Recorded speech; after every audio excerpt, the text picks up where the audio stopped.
Okay, now we have looked at group by, we have looked at having, and then we kept talking about aggregate functions in group by and having. So let's have a separate lesson topic on aggregate functions. What are they? What are the different varieties of aggregate functions? Right. So this lesson deals with the aggregate functions. So actually I should have named this lesson as aggregate function, but for some reason it's named as count, sum, average, min, max. So I'll go with that. But the slide title, I have it as aggregate function. Okay, so what are aggregate functions? Aggregate function in SQL are used to perform calculation, I would say mathematical calculation on a set of values or set of rows, okay, to return a single result. These functions are commonly used with group by. Most probably they are used with group by. There is, I have samples where you can use these functions without group by, valid, but you won't use that, most often, okay. They help summarize and analyze large amounts. Even if you have 100 millions of rows in an orders table, you use aggregate functions and group by to summarize, saying that, hey, what was my revenue for January, February, March, right? So you use group by and aggregate functions. So these are the common aggregate functions in a SQL database: count, sum, average, min, and max. We have already looked at sum. You use sum for total revenue, like total order amount, sum. Count is like how many orders, how many clients, how many employees per department, something like that. Average is this mathematical. Let's say you have 10 employees with some salaries. So what is the average salary of employee? You just sum up the salaries and then divide by the count. Average is like, this by count is average. That's pure mathematics. And then min is what is the minimum salary in my company, or what is the maximum salary in my company, or you can say, hey, what is minimum salary for a given department, right? So here we are looking at count, okay. So here I am trying to see here. This is, you are using this aggregate function without any group or having clause. So that's also valid. Here, what does this query select count star from org employee? It will give the total number of records from the employee. So actually, what is happening here is, we keep saying that you have to use aggregate along with the group. Yeah, that's true. Here, what the SQL does is the DB engine. It will treat your whole table as a group, and then it will apply this command, aggregate command, on the table. Okay, so it says, okay, I have 10 rows.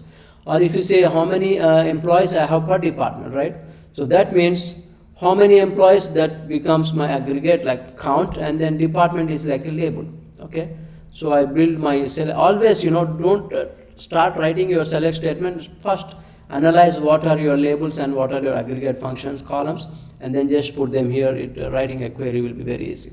Okay, so here it's a little bit twist here. I don't have department name in employee table. I have department name in department table. I have a department ID. So I have to join the table. We have a lesson about this tomorrow, and that is a bigger topic. I already told you joins, so you will understand that better at that point. But for now, I am joining a department table to get the department name, because I do not have department name in employee table. I have only department ID. Okay, right.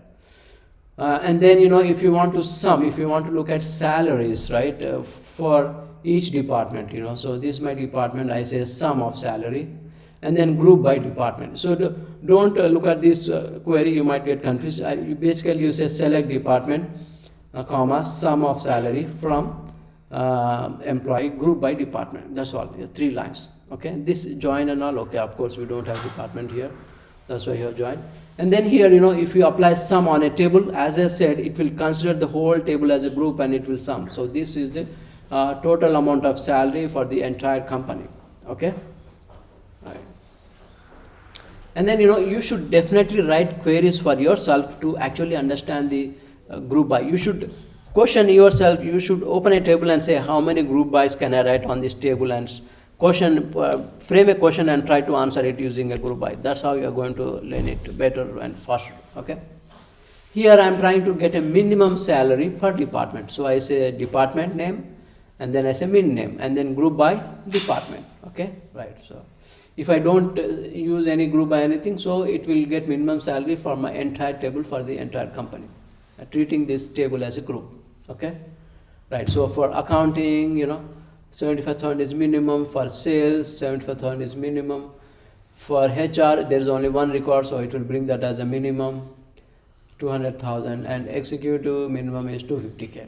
Okay, and then there is another aggregate function max. It will bring the maximum salary of a given group. Okay, it can be any maximum order amount for a Sunday or a maximum order amount for a weekday. You can do that also, but we are concentrating here on the salary.